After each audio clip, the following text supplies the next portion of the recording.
ચૂંટણીના સમયે જે નેતાઓ બે હાથ જોડીને પ્રજાના આંગણે આવીને ઊભા રહે છે અને તમારો કિંમતી મત અમને જ આપજો એવી વિનંતીઓ કરતા જોવા મળે છે, એ જ નેતાઓ જ્યારે સત્તા આવી જાય એના પછી વર્તનમાં કેવું પરિવર્તન આવી જાય છે અને જાહેર જનતા સાથે પછી કેવું વર્તન તેઓ કરવા લાગે છે તેનું જ એક ઉદાહરણ સામે આવ્યું છે આણંદમાં, કે જ્યાં એક ભારતીય જનતા પાર્ટીના કોર્પોરેટરે એક વૃદ્ધ સાથે જે રીતે ઉદ્ધતાઈભર્યું વર્તન કર્યું છે તેનો વિડીયો પણ હાલ સોશિયલ મીડિયામાં વાયરલ થઈ રહ્યો છે। ત્યારે આ સમગ્ર ઘટના શું હતી તેની વિગતો જાણીશું આ વિડીયોમાં। નમસ્કાર, નિર્ભય ન્યૂઝમાં આપની સાથે હું મયુરી।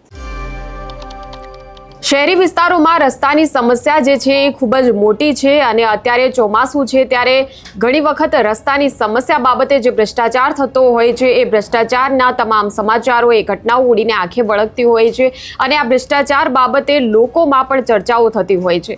ત્યારે કરમસદ આણંદ મહાનગરપાલિકાની જ્યારે વાત કરીએ તો વોર્ડ નંબર 7ની અંદર એક ઘટના એવી સામે આવી કે જ્યાં ભારતીય જનતા પાર્ટીના કોર્પોરેટરે જે રસ્તાની કામગીરી થઈ રહી હતી એ કામગીરીની અંદર ક્યાંક તંત્ર દ્વારા એક બેદરકારી દાખવવામાં આવી હતી અને એક જાગૃત નાગરિક, એક સિનિયર સિટીઝને જ્યારે આ બાબતે ભારતીય જનતા પાર્ટીના કોર્પોરેટરનું ધ્યાન દોરવાનો પ્રયાસ કર્યો તો તેમને શાંતિથી જવાબ આપવાને બદલે ક્યાંક આ ભારતીય જનતા પાર્ટીના જે કોર્પોરેટર જે છે ઉદ્ધતાઈભર્યું વર્તન કર્યું અને જાહેરમાં બધા લોકોની વચ્ચે તેમને ઉતારી પાડ્યા હતા અને રીતસરની બૂમાબૂમ કરી હોય એ પ્રકારનું તેમનું જે આ વર્તન જે છે આખા આણંદમાં ચર્ચાનો વિષય બન્યું છે અને આ ઘટનાનો વિડીયો પણ સોશિયલ મીડિયામાં હાલ વાયરલ થઈ રહ્યો છે।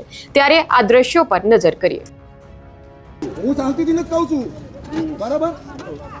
અમારે તને વારે કરી તને આ પબ્લિકને બધાને વારે કરી તને જો મને જ્યાં સુધી જાણ કરી છે ને હું જાતે આવી ગયો છું, જાણ કરી છે જ્યારે જાતે આવ્યો છું। અકળાઈને વાત નહીં કરવાની આપણી જોડે। હા, તો પહેલા જાણ કરવાની ડાયરેક્ટ। જાણ કર્યા વાળા જેને બોલાયા છે તમે શું કીધું?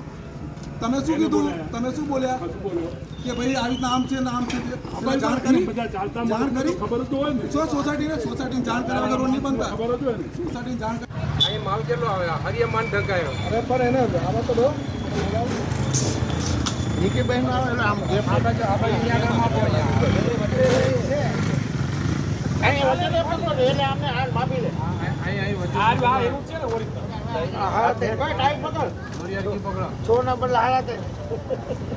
કેટલું છે ખાડામાં? કોન્ટ્રાક્ટ ઉપર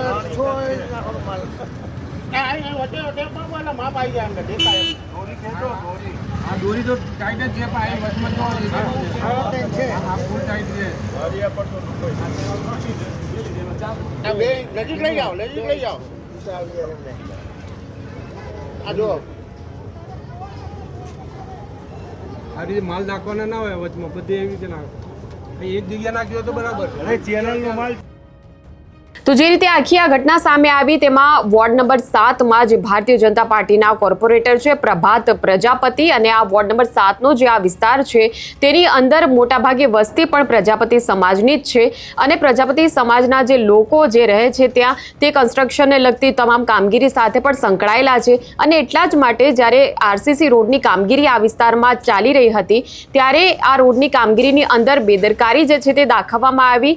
એ રસ્તાનું જે માપ હોય એ માપ જે પ્રકારનું હોવું જોઈએ એના કરતાં ઓછું માપ રાખવામાં આવ્યું હતું અને જે માપદંડોમાં ભૂલ જો તંત્રના લોકો દ્વારા થઈ હોય તો જાગૃત નાગરિકોએ તરત ધ્યાન દોરવાનો પ્રયાસ કર્યો હતો, પરંતુ આ નેતા એ લાજવાના બદલે ગાજ્યા અને વયોવૃદ્ધ એક વ્યક્તિ કે જે તેમને ફરિયાદ કરી રહ્યું છે તેમની ફરિયાદને શાંતિથી સાંભળવાને બદલે જ ક્યાંક આ નેતા જે છે તેમને જાહેરમાં ઉતારી પાડ્યા અને કહ્યું કે તમે મને જાણ કરી હતી કે નહીં। અને આ સમગ્ર વાત જે રીતે લોકો જોઈ રહ્યા હતા એ ભાજપ નેતાનું વર્તન પણ હવે લોકોમાં ચર્ચાનો વિષય બન્યું છે, કેમ કે લોકો પણ એવું કહી રહ્યા છે કે આ એ જ કોર્પોરેટર છે પ્રભાત પ્રજાપતિ, આ એ જ માણસ છે કે જ્યારે ચૂંટણી જ્યારે યોજાઈ હતી સ્થાનિક સ્વરાજની, જ્યારે આણંદમાં ચૂંટણી હતી એ સમયે લોકોના ઘરે ઘરે બાણા ખટખટાવીને તે બે હાથ જોડીને વિનંતી કરતા જોવા મળ્યા હતા કે આ વખતે ભાજપને જ તક આપજો, ભાજપને જ વોટ આપજો અને હવે જ્યારે અમે વોટ આપ્યો છે તો પછી ક્યાંક અમારા મત મેળવીને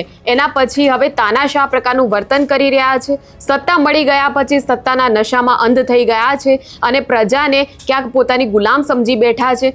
અને આ પ્રકારનું જ્યારે વર્તન તેઓ કરી રહ્યા છે ત્યારે લોકો પણ એવું કહી રહ્યા છે કે અમારા મતથી જ્યારે તમે પદ પર બેઠા છો તો એ હોદ્દાનું સન્માન કરતા શીખો. જ્યારે પ્રજા તમારી પાસે ફરિયાદ કરવા આવે છે તો એ ફરિયાદને શાંતિથી સાંભળતા તો શીખો. સામે જવાબ આપવાની ઉતાવળ ક્યાંક કરી નાખી આ ભારતીય જનતા પાર્ટીના નેતાએ અને તેના કારણે પછી આ વર્તનના વિડીયો સોશિયલ મીડિયામાં એક જાગૃત નાગરિકે ઉતારીને વાયરલ કરી દીધો. હવે જોવાનું એ રહેશે કે આ ભારતીય જનતા પાર્ટીના નેતા આ પરિસ્થિતિને આગળ જતાં કેવી રીતે સંભાળી શકે છે કે કેમ રસ્તાની જે કામગીરી જે છે એ આ વિસ્તારમાં યોગ્ય રીતે થાય એ બાબતે નાગરિકો કેટલા સજાગ છે તેનું પણ ઉદાહરણ આ ઘટના પરથી જોવા મળ્યું છે. હવે આ સમગ્ર વાતને લઈને આણંદની જનતા કેવો પ્રતિસાદ આપે છે તે જોવાનું રહેશે. આ મુદ્દે તમારું શું કહેવું છે તે પણ કમેન્ટ સેક્શનમાં અમને જણાવશો. આ પ્રકારના વિડીયો માટે આપ જોતા રહો નિર્ભય ન્યૂઝ. અમારી ચેનલને લાઇક, શેર અને સબસ્ક્રાઇબ કરવાનું ભૂલશો નહીં. નમસ્કાર.